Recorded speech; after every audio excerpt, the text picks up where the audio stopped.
साजिश का एक ऐसा जाल जो शिकार को बेबस कर देता है, एक खतरनाक खेल जिसमें फंसते ही इंसान की जिंदगी बर्बाद हो जाती है, और एक कहानी जो हनी ट्रैप के नाम पर ब्लैकमेलिंग के सबसे घिनौने रूप को उजागर करती है। हरियाणा के सिरसा में अंधेरे में छिपी एक चालाक साजिश धीरे धीरे परवान चढ़ रही थी। एक महिला जिसने अपनी मासूमियत के नकाब में एक शातिर चेहरा छिपा रखा था, एक पति जो इस खेल में उसका सबसे बड़ा साथी था, और एक शख्स जिसकी जिंदगी बदलने वाली थी। सब कुछ धीरे धीरे हुआ, पहले दोस्ती, फिर नजदीकियां, एक मजबूरी की आड़ में पैसे की मांग। लेकिन जब पीड़ित ने इनकार किया तो सामने आई इस खेल की सबसे घिनौनी और डराने वाली सच्चाई। धमकी, डर और ब्लैकमेलिंग का ऐसा जाल जिससे बाहर निकलना नामुमकिन था।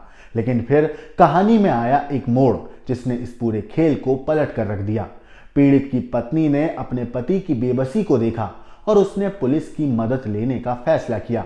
एक मास्टर प्लान तैयार किया गया। 13 मार्च की उस शाम को एक ऐसा जाल बिछाया गया जहां शिकारी खुद अपने ही जाल में फंसने वाला था।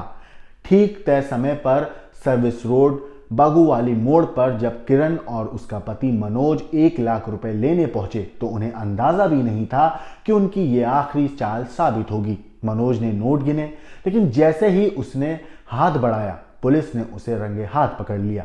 महिला कांस्टेबल मोनिका ने किरण को भी धर दबोचा और इस तरह इस हनी ट्रैप का पर्दाफाश हो गया।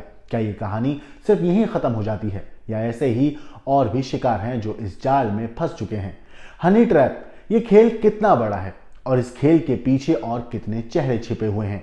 एक ऐसा राज जो धीरे धीरे उजागर हो रहा है, एक ऐसी सच्चाई जो आपको सोचने पर मजबूर कर देगी। रहिए हमारे साथ, क्योंकि ये सिर्फ एक कहानी नहीं बल्कि एक कड़वी हकीकत है। नमस्कार दोस्तों, मेरा नाम है मोहम्मद आसिम और आप देख रहे हैं क्राइम तक। हरियाणा के सिरसा में हनी ट्रैप का एक चौंकाने वाला मामला सामने आया, जहां एक महिला, उसके पति को पुलिस ने 1 लाख रुपए लेते हुए रंगे हाथ गिरफ्तार किया। इस दंपत्ति ने एक व्यक्ति को रेप केस में फंसाने की धमकी देकर 7 लाख रुपए ऐंठने की साजिश को अंजाम दिया। सिरसा के प्रीत विहार में रहने वाले पीड़ित व्यक्ति की पत्नी ने पुलिस को दी गई शिकायत में बताया कि आदमपुर की रहने वाली किरण उसके पति की पुरानी दोस्त थी। किरण और उसके पति मनोज ने मिलकर पीड़ित को हनी ट्रैप में फंसाने की योजना बनाई। पहले किरण ने पीड़ित से दोस्ती बढ़ाई और फिर मजबूरी बताकर 2000 रुपए उधार मांगे। कुछ दिनों बाद वो बार बार पैसे मांगने लगी, जिससे परेशान होकर पीड़ित ने किरण का नंबर ब्लॉक कर दिया। नंबर ब्लॉक होते ही किरण ने धमकी दी और कहा कि अगर उसे और पैसे नहीं दिए गए तो वो रेप का झूठा केस दर्ज करा देगी। इसके बाद उसने अपने पति मनोज के साथ मिलकर 7 लाख रुपए की लेने की एक डिमांड रखी उसके सामने। जब पीड़ित की पत्नी को इस साजिश का पता चला तो उसने तुरंत पुलिस में शिकायत दर्ज कराई। 13 मार्च को डिंग पुलिस थाने में रिपोर्ट दर्ज हुई। पुलिस ने आरोपी दंपत्ति को रंगे हाथ पकड़ने की योजना बनाई। पुलिस ने पीड़िता से 1 लाख रुपए साइन कराकर किरण को देने के लिए दिए। तय रणनीति के तहत किरण और मनोज को डिंग में सर्विस रोड बगूवाली मोड़ पर बुलाया गया। जैसे ही मनोज ने 1 लाख रुपए गिने, पुलिस ने उसे मौके पर धर दबोचा। महिला कांस्टेबल मोनिका ने किरण को भी गिरफ्तार कर लिया।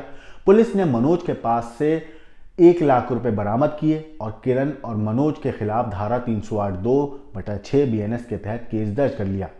पुलिस ने दोनों को कोर्ट में पेश किया। इस मामले में एक बार फिर से ये दिखाया है कि हनी ट्रैप के जरिए ब्लैकमेलिंग का खेल हमारे समाज में कितना खतरनाक हो चुका है। पुलिस ने इस मामले पर साफ कर दिया है कि ऐसे अपराधों में शामिल किसी भी व्यक्ति को बख्शा नहीं जाएगा।